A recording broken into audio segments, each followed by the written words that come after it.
सम्माननीय अध्यक्ष महोदय, माननीय सदस्यहरू, जेनजी पुस्ताबाट भ्रष्टाचारको अन्त्य र सुशासनको माग राखी भएको आन्दोलनपछि भएको निर्वाचन मार्फत जनताबाट विश्वास र भरोसा राखी राष्ट्रिय स्वतन्त्र पार्टीलाई प्रतिनिधि सभामा करिब 2/3 बहुमतको जनादेश प्रदान गर्नुभएको छ।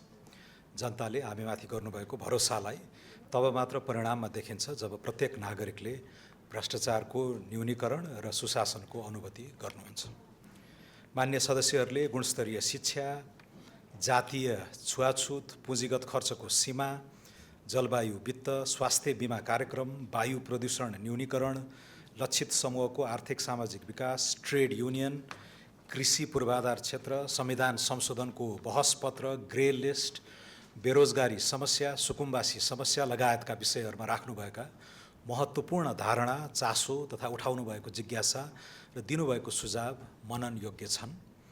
यी सबै विषयलाई सरकारले सुझावको रूपमा सकारात्मक ढङ्गले ग्रहण गरेको छ। निर्वाचनमा सहभागी सबै राजनीतिक दलले नागरिक समक्ष गरेका वाचा तथा घोषणालाई राष्ट्रिय प्रतिबद्धता, एउटा साझा प्रतिबद्धताको रूपमा लिई उक्त विषयलाई नेपाल सरकारका नीति तथा कार्यक्रममा अधिकतम रूपमा समेट्ने प्रयास गरेको छ। मान्य सदस्यहरूबाट लिखित तथा मौखिक रूपमा प्रस्तुत भएका धारणाले नीति तथा कार्यक्रममा सबैको स्वामित्व स्थापित भएको छ।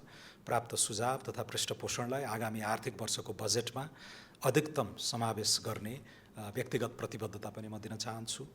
अर्थ राजनीतिको बनोटलाई आमूल सुधार गरी पूर्वाधार विकास, सुशासन, सेवा प्रवाह सुधारसहित सामाजिक न्याय हासिल गर्न ठोस कार्यक्रमको कार्यान्वयन इमानदार ढङ्गले हामी गर्नेछौँ।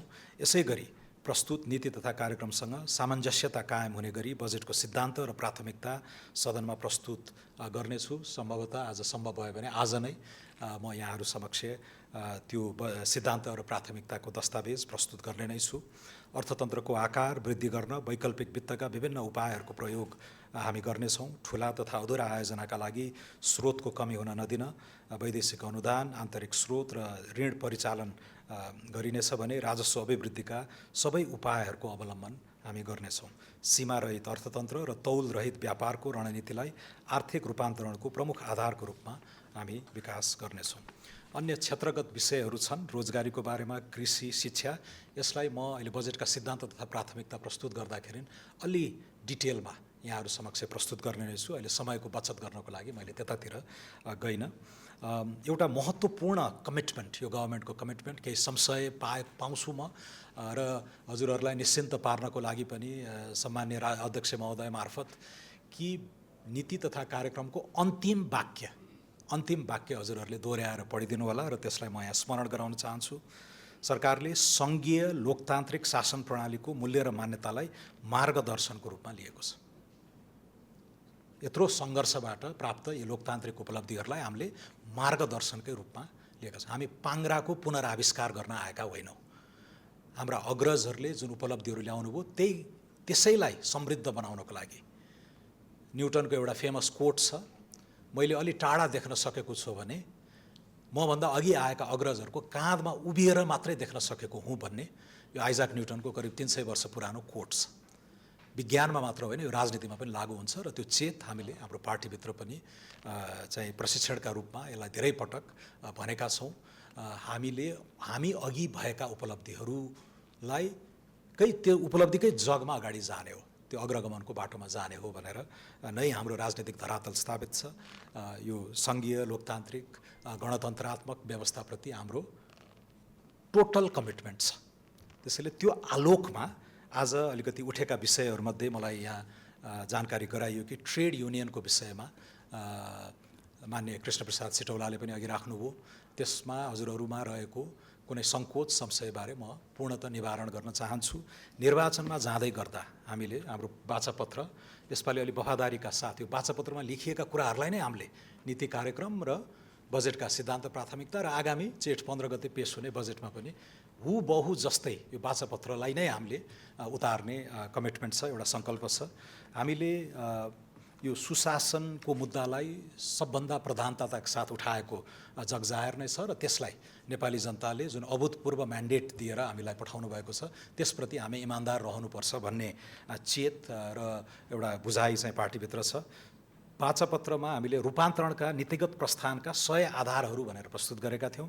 त्यसको 6 नम्बरमा नै 1 नम्बरदेखि 19-20 नम्बरसम्म हामीले सुशासनकै मुद्दाहरू उठाएका थियौँ। 20देखि 40 आर्थिक मुद्दाहरू थिए र यसलाई हामीले पल्टाउँदै गर्दा 6 नम्बरमा हामीले के भनेका थियौँ भने सरकारी सेवाभित्रको दलगत ट्रेड युनियन व्यवस्था खारेज गरी प्रशासनलाई पूर्ण रूपमा पेशागत, तटस्थ र उत्तरदायी बनाउँछौँ भनेर हामीले कमिटमेन्ट गरेका थियौँ र जनताले यो बुदालाई पनि अनुमोदन गरेको हो भन्ने कुरा निर्वाचनको परिणामले चाहिँ पुष्टि पनि गरेको भनेर हाम्रो पार्टीको त्यो बुझाइरहेको छ।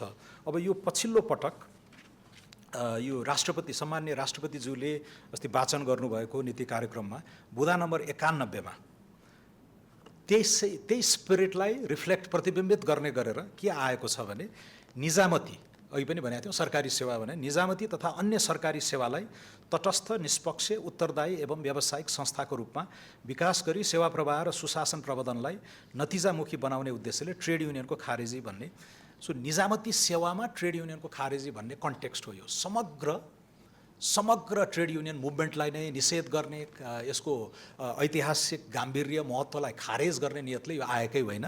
वाचापत्रको स्पिरिट पनि र सम्मान्य राष्ट्रपतिज्यूले लेख्नुभएको कुरा पनि यो अहिलेलाई यो दलगत ट्रेड युनियनहरू जुन वाचापत्रमा लेखिएको छ त्यसले चाहिँ धेरै कुरा बिगार्यो। अब यसलाई अनौपचारिक ढङ्गमा तपाईँ हामी सबैले स्वीकारेकै विषय हो। असाध्यै यो प्रोफेसनलिजमलाई अहिले म अर्थ मन्त्रालय सम्हाल्दै गर्दा पनि त्यहाँ पुराना अभ्यासहरू कोट्याउँदाखेरि डरलाग्दो चाहिँ विकृति र व्यथिति आएको भन्ने छ।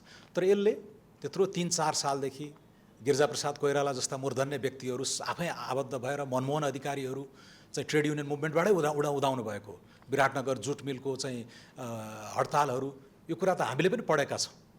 त्यति वृद्ध भइसकेको छैन त्यो विटनेस गर्नको लागि, तर इतिहासका विद्यार्थीको नाताले मनमोहन अधिकारी, गिरिजाप्रसाद कोइराला जस्ता असाध्यै सम्मानित पूर्व प्रधानमन्त्रीहरूको राजनीतिक आधार नै ट्रेड युनियन मुभमेन्टबाट सुरु भएको कुरालाई हाम्रो पुस्ताले त त्यसलाई त रेस्पेक्ट गर्ने हो, अझ पढाउने हो, फैलाउने हो, यो मुभमेन्टलाई नै खारेज गर्ने होइन। तर यसको आवरणमा जुन विकृति, भ्रष्टाचार, दलीयकरणले कण कणमा गएर कुशासनलाई विषाक्त बनायो, हाम्रो शासन व्यवस्था प्रणालीलाई विषाक्त बनायो, त्यो त हामी खारेज गर्छौँ भनेर निर्वाचनमा गएकै हो र जनताले होल हार्टेडली त्यसलाई इन्डोर्स गरेकै हो। त्यसैले यसमा कन्फ्युजन नहोस्। समग्र ट्रेड युनियन भ्याल्युज मुभमेन्टलाई संविधानले अलाउ गरेको परिधिसम्म हामीले मान्छौँ, किनकि सङ्घीय लोकतान्त्रिक गणतन्त्रात्मक प्रणाली र वर्तमान संविधानलाई हामीले सर्वात्मना स्वीकार गरेका छौँ, त्यसलाई अनर गर्छौँ, रेस्पेक्ट गर्छौँ। त्यसैले यसमा हजुरहरूलाई कुनै चाहिँ डाउट नरहोस्। अब यो ठ्याक्कै यही विषयमा चाहिँ अहिले ट्रेड युनियनकै खारेजी विषय चाहिँ अदालतमा पनि विचाराधीन छ। सर्वोच्च अदालत सब जुडिस छ र सर्वोच्च अदालतले यतिसम्म जान पाउँछौँ, यतिसम्म जान पाउनौँ भन्ने कुरा उसले बोलिदिने नै छ र त्यसलाई हामी पूर्णतः स्वीकार गरेर नै अगाडि बढ्ने हो।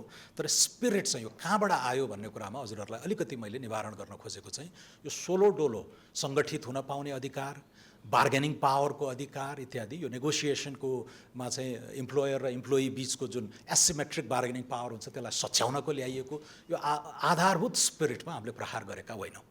तर ट्रेड युनियनको नाममा जुन निजामती सेवा, सरकारी सेवाले जनतालाई पुर्याउनु पर्ने सेवा प्रवाहमा जसरी प्रतिकूल प्रभावहरू हामीले देख्यौँ विगत 2-3 दशकमा, त्यसले चाहिँ त्यो मौलिक उद्देश्यलाई पनि यसले दूषित बनाएको भन्ने हाम्रो बुझाइ थियो र यसैलाई नै हामीले राजनीतिक विषय पनि बनाएर चाहिँ मैदानमा गएको कुरा हजुरहरूलाई मैले स्मरण गराउन चाहेँ। त्यसैले अदालतबाट गरिएको फाइनल भर्डिक्टलाई हामी अनर गर्छौँ। समग्र ट्रेड युनियन मुभमेन्ट यसको गौरवशाली इतिहासप्रति हामीलाई पनि चाहिँ सम्मान व्यक्त गर्न कुनै सङ्कोच छैन। अघि मैले इङ्गित गरिसकेँ केही पात्रहरूको नामै लिएर। तर यो निश्चित सरकारी सेवाभित्रको जुन अभ्यासलाई चाहिँ हामीले संविधानै पल्टाएर हेरेपछि त्यो लेखिएका कुराहरू हुन्। स्पिरिट, वाचापत्रको स्पिरिट दलगत ट्रेड युनियन थियो। विद्युत प्राधिकरणमा एकचोटि 13वटा बोर्ड लागेको थियो, 13वटा पार्टीको, त्यो कामै गर्न नसक्ने गरेर चाहिँ भएको भन्ने आम गुनासोलाई पनि हामीले रिफ्लेक्ट गरेका हौँ। र आधिकारिक एउटा ट्रेड युनियन चाहिँ दल विशेषसँग आबद्ध नभएको तर पेशागत रूपमा एउटा निश्चित तहसम्म सङ्गठित भएर त्यो बार्गेनिङ गर्न सक्ने र हक हितको लागि लड्न सक्ने अधिकारलाई हामीले स्वीकार गरेका छौँ, किनकि हामी पनि लिबरल डेमोक्रेट्स हौँ। हामी पनि सामाजिक न्यायसहितको उदार लोकतन्त्रमा विश्वास गर्ने राजनीतिक दल हौँ। त्यसैले यो कुनै यसमा फरक कोणबाट हेर्न आवश्यक हुन्छ जस्तो मलाई लाग्दैन। यद्यपि हजुरहरूले चासो राखिसकेपछि मैले स्पष्टसित हाम्रो पोजिसन मैले राखेँ र अहिले चाहिँ अब अन्तिम निष्कर्ष चाहिँ सब जुडिस मामिला भएको हुनाले त्यसलाई कुरौँ र सम्मानित सर्वोच्च अदालतको भर्डिक्टलाई नै सिरोपर गरेर हामी सबैजना अगाडि बढ्ने नै छौँ। अहिलेलाई मैले यति कुरा राखेँ। बाँकी अलिकति सेक्टोरल कुरा, सब्स्ट्यान्टिभ कुराहरू, बजेटको आकार, स्वरूप, यसको दिशा, गन्तव्य बारे म चाँडै नै, सायद आज नै हुन्छ होला, म पेश गर्ने नै छु। हस्, धन्यवाद।